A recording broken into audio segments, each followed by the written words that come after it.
Hello, myself Ganesh B. Aglave, working as an assistant professor in Department of Mechanical Engineering, Walchand Institute of Technology, Solapur. In this series of thermodynamic lectures of vapor power cycles, now we will see the Rankine cycle. Learning outcome.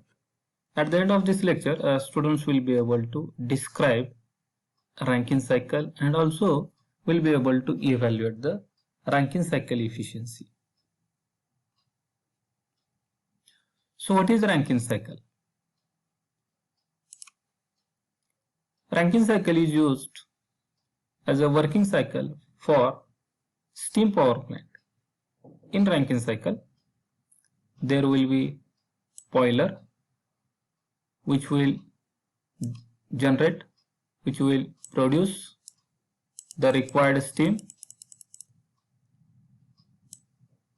That steam is given to the turbine.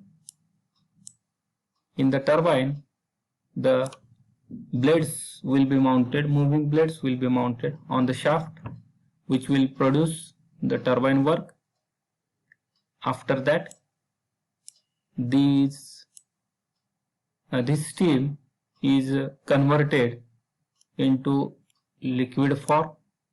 Superheated steam is converted into liquid by rejecting heat to the surrounding. So this is your condenser.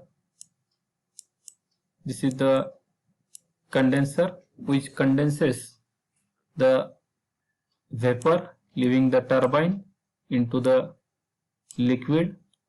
That liquid you could store it in the groundwater tank,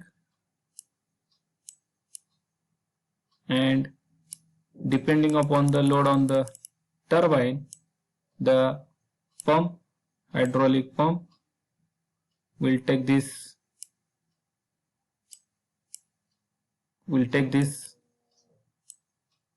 condensed water, which will be pressurized up to the boiler pressure. So we could assume this as a closed cycle. In that case, you could forget about the groundwater tank, which is also closed, which I have shown here. Directly you could join these two lines, okay, these two lines, so it will become closed Rankine cycle. So consider boiler develops, generates the superheated steam. I will try to show that cycle, Rankine cycle, on the temperature versus entropy plot. First of all, I should draw here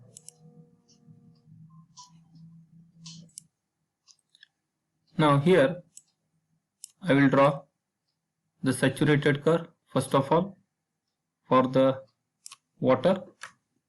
This will then become the saturated liquid curve. This is the critical point and this is the saturated vapor curve.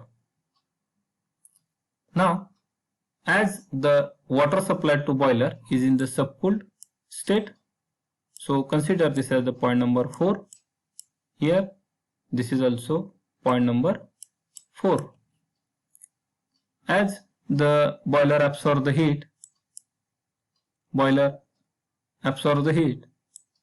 or the heat is supplied to the boiler, then there will be rise in the sensible heat of the water.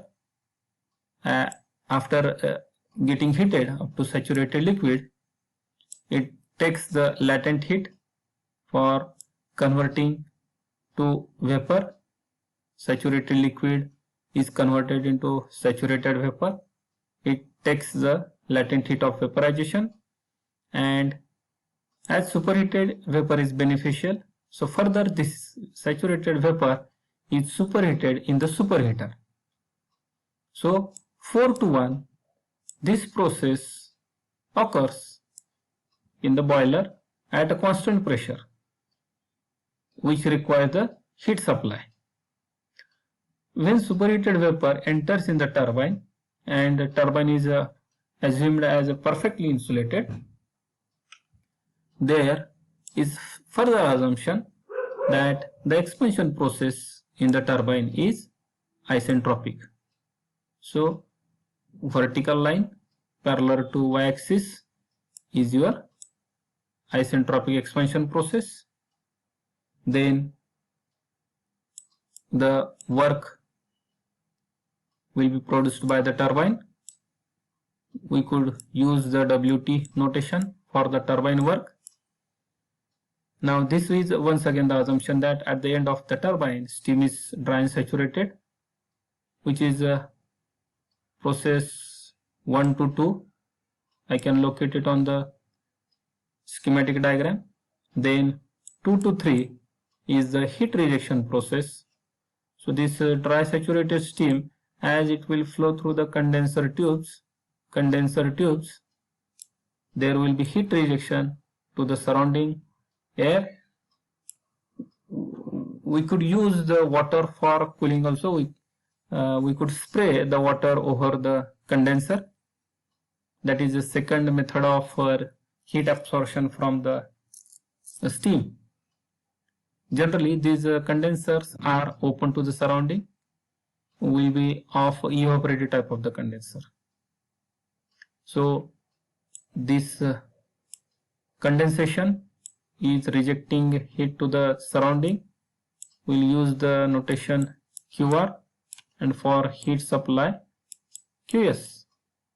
Then 3 to 4 is the pressurization process, parallel line to the y-axis. This is the work consumed by the pump. So this is the representation of Rankine cycle on the TS plot.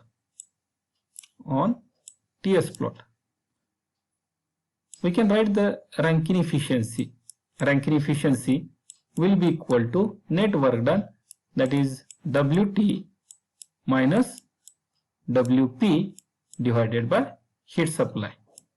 Now it is very convenient to have the enthalpies of superheated vapor, enthalpy of dry and saturated vapor, that is H2, then H3 and H4. So we could replace this WT and WP with enthalpies. So I can write here WT is equal to H1 minus H2, then WP is nothing but H4 minus H3, and heat supply is equal to H1 minus H4. Remember, WP is also equal to, this is also equal to specific volume of the liquid at point number 3 in the bracket boiler pressure, that is suppose P1 pressure, minus condenser pressure, that is P2. So we have these two formulas.